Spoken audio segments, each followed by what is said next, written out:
Hello বন্ধুরা, আজকে একটা নতুন ভিডিও শেয়ার করব তোমাদের সাথে।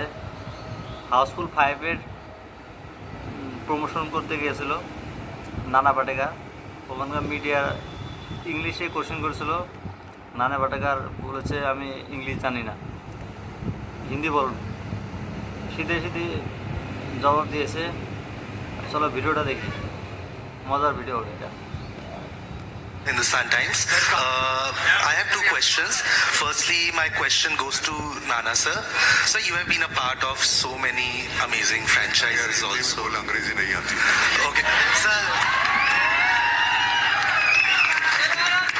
सर आपने इतनी सारी फ्रेंचाइज फिल्म्स की लाइक वेलकम हो गई, then what is this about, मतलब हाउसफुल 5 में ऐसा क्या अपील हुआ और आपको कैसे कन्विंस किया कि आप इस फिल्म का पार्ट बने?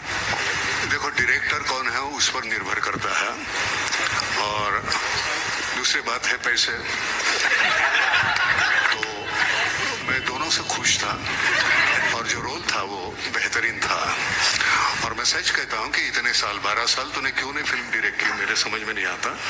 इसके बाद तो लगातार कर 12 साल, उसके बाद रिटायर्ड हो जा. लेकिन वो देख करते हुए हमको तो कुछ करना नहीं है. इन लोगों ने वो जिस तरह से वो स्लैपस्टिक की है, मुझे तो सीरियसली करना था, और वो जैसे करना था मैंने कर दिया. अब देख लो आप, आपको कैसा लगता है. अगर मेरे पास 1000 रुपए हैं, কারারা জবাব দিচ্ছে ভাই নানা পাটেকার। আসলে বলিউডের আজকাল ইংলিশ বেশি বলে। ওরা ভাবে যে ইংলিশ না বলতে পারলে তারা মূর্খ। নানা পাটেকার একদম পুরো ধুয়ে দিছে। ভিডিওটা কেমন লাগছে কমেন্ট করে দেন, শেয়ার করে দেন।